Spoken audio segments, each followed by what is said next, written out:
এই সমস্ত কার্যকলাপ চলমান, এগুলো আজকে নতুন না, এগুলো পুরাতন।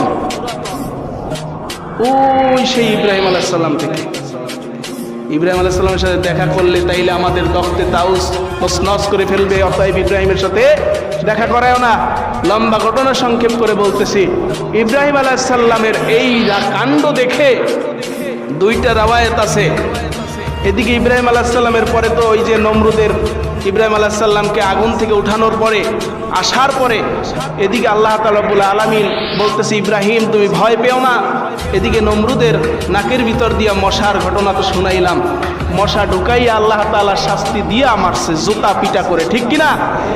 যারা ইসলামের বিরুদ্ধে থাকবে, যারা কোরআনের বিপক্ষে থাকবে, আল্লাহ তাআলা রব্বুল আলামিন ওই নমরুদের মতো জুতা পিটা করে আজও দুনিয়া থেকে বিদায় করবে। কথা বলেন ঠিক কিনা?